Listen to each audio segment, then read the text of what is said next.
Hai teman-teman, hari ini kita akan belajar mata pelajaran Pendidikan Pancasila, Bab 2, Konstitusi dan Norma di Masyarakat.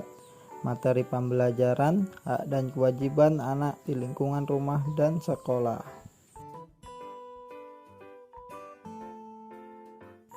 Tujuan pembelajaran kita hari ini adalah peserta didik dapat menjelaskan hak dan kewajiban anak di rumah dan di sekolah.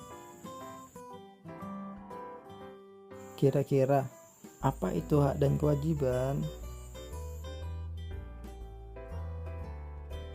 Hak dan kewajiban merupakan dua elemen yang tidak dapat terpisahkan. Hak adalah segala sesuatu yang didapatkan setelah kewajiban, sedangkan kewajiban adalah segala sesuatu yang harus dilakukan dengan penuh tanggung jawab.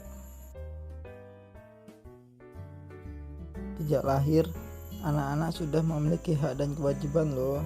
Meskipun usia dini, anak-anak harus perlu mengetahui apa yang berhak didapatkan dan apa yang harus dilakukan. Contohnya saja saat berada di rumah dan di sekolah.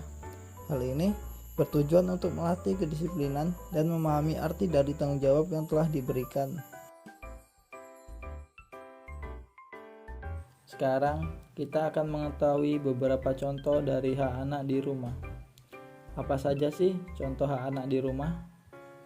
Oke, yang pertama ada hak mendapatkan kasih sayang dari orang tua. Yang kedua, hak mendapatkan pendidikan. Yang ketiga, hak untuk bermain. Inilah beberapa contoh dari hak anak di rumah. Selanjutnya, kita akan belajar dari contoh kewajiban anak di rumah. Apa saja sih kewajiban anak di rumah? Yang pertama, kewajiban untuk membantu orang tua. Yang kedua, kewajiban untuk belajar. Yang ketiga, kewajiban untuk menjaga kebersihan rumah. Nah, itulah beberapa contoh dari kewajiban anak di rumah.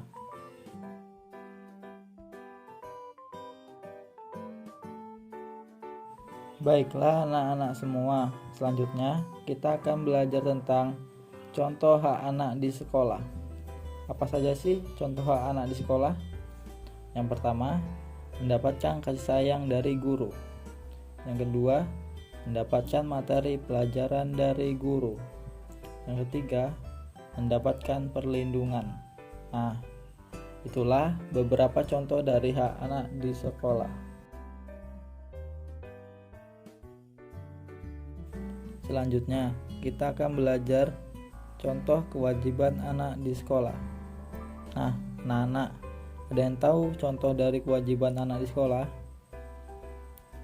Oke, yang pertama, wajib mematuhi peraturan yang ada di sekolah. Yang kedua, menghormati guru dan sesama teman. Yang ketiga, menjaga kebersihan sekolah.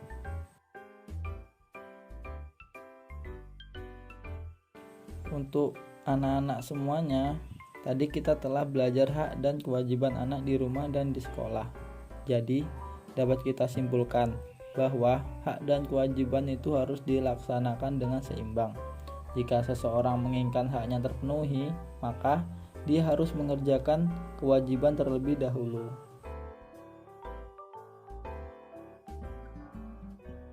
Seperti contoh, jika kita ingin rumah kita bersih, maka kita harus menjaga kebersihan rumah. Jika kita ingin dihormati oleh orang lain, maka kita harus menghormati dan menghargai orang lain juga. Itulah contoh pelaksanaan hak dan kewajiban yang seimbang. Demikianlah materi pembelajaran hari ini. Semoga anak-anak paham dan mengerti apa saja hak dan kewajiban anak di rumah dan di sekolah.